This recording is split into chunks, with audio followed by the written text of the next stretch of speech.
చేసుకుంటుంటే రంగారెడ్డి జిల్లాలో ఉండేటువంటి ప్రజలకు న్యాయం చేయలేకపోతే రంగారెడ్డి జిల్లా ప్రజలు క్షమించారు అధ్యక్ష. ఈరోజు నేను నిజంగా చెప్పాలంటే చాలా సందర్భాల్లో చెప్పిన రంగారెడ్డి జిల్లాలో ఉండేటువంటి మున్సిపాలిటీలను విలీనం చేసినప్పుడు ముఖ్యమంత్రి గారు ఒక నిర్ణయం తీసుకున్నాడు, మంచి చేయాలని కోరుకుంటున్నాడు.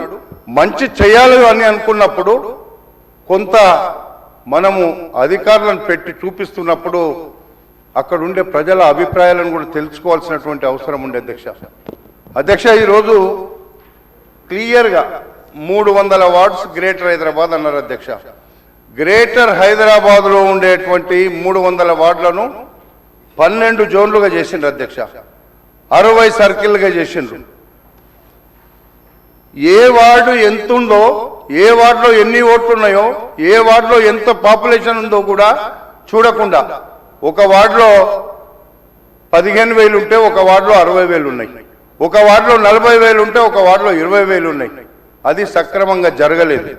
ఈరోజు విభజన చేస్తున్నప్పుడు అక్కడ ఉండే ప్రజల యొక్క వాళ్ళ యొక్క పరిపాలనా సౌలభ్యం కోసమైనా వాళ్ళ దగ్గర ఆ వార్డులలో ఇంతకుముందు ఒక మున్సిపాలిటీ ఉంటే 24 వార్డులు ఉండే అధ్యక్ష, లేకపోతే 15 వార్డులు ఉండే.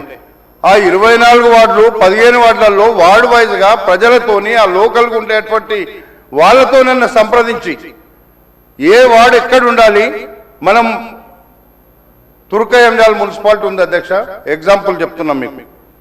అది విజయవాడ రోడ్డు ఒకవైపు, నాగార్జున సాగర్ రోడ్డు ఒకవైపు ఉంది అధ్యక్ష. ఒకవైపు ఆదిపట్ల మున్సిపాలిటీ ఒక చివరకు ఉంటుంది. విజయవాడ రోడ్లో, సాగర్ రోడ్లో ఉన్నటువంటి డివిజన్లను చూస్తే అధ్యక్ష అసలు వాళ్ళకి ఏ రోడ్ ఎక్కడుందో తెలియదు, ఏ వార్డు ఎక్కడుందో తెలియదు. పేపర్ మీద మ్యాప్లో చూసుకొని చేస్తే అవుతుంది అధ్యక్ష? ఇది పద్ధతి అధ్యక్ష? ఇది మేము ప్రజలకు ఏం జవాబు చెప్పాలి? అక్కడ కనీసం అడిగేటువంటి పరిస్థితి లేకపోతే ఇష్టం ఉన్నట్టు చేస్తే ప్రజలు ఊరుకుంటారా? రేపు మమ్మల్ని తిరగనియరు, అధికారులను కూడా తిరగనియరు. అలాంటి పరిస్థితి తెచ్చిపెట్టారు ఈరోజు కొన్ని వార్డులలో. ఇది మేము చెప్పితే కూడా అర్థం చేసుకుంటలేరు. అది అర్థం చేసుకోవాల్సినటువంటి అవసరం ఉంది. ప్రజాస్వామ్యంలో మనందరం ఉన్నాము, ప్రజలకు ఏం కావాలో అది చేయాల్సినటువంటి అవసరం ఉంది. కానీ ప్రజలకు అవసరం లేని విధంగా ఇష్టం ఉన్నట్టుగా ఎక్కడ ఏముందో తెలియక పేపర్ మీద గీసుకొని వచ్చి ఇక్కడ చూపించి చేపిస్తుంటే ఇది కరెక్ట్ కాదు. ప్రజలు క్షమించరు. ఇప్పటికే రంగారెడ్డి జిల్లాను 4 ముక్కలు చేసిండ్రు. మళ్ళా ఈరోజు ముక్కలు చేసి రంగారెడ్డి జిల్లా స్వభావాన్ని చెడగొట్టి రంగారెడ్డి జిల్లాకు వచ్చేటువంటి ఆదాయ వనరులను కూడా ముక్కలు చేసి ఈరోజు ఈ రాష్ట్రానికి అన్యాయం చేసినట్టు అవుతుంది అధ్యక్ష. నేను మీ ద్వారా మంత్రి గారిని, అదేవిధంగా ముఖ్యమంత్రి గారిని కూడా నేను రిక్వెస్ట్ చేస్తాను.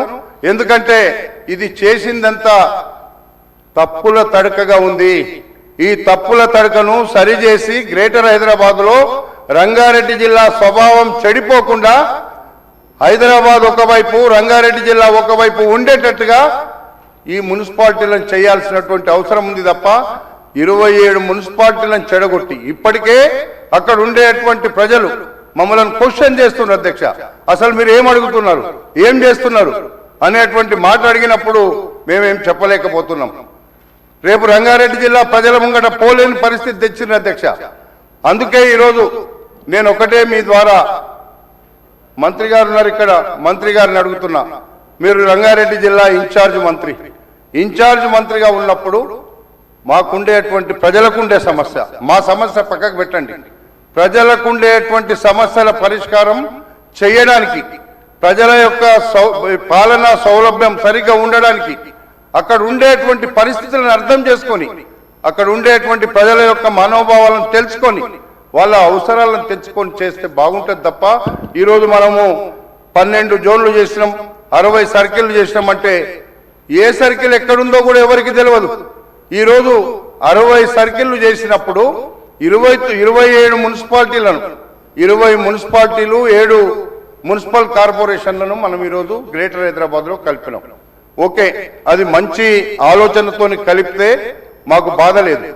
కానీ ఇది చూస్తుంటే అస్తవ్యస్తమైనటువంటి రేపు ఇబ్బందులైనటువంటి పరిస్థితి వస్తుంది అధ్యక్ష.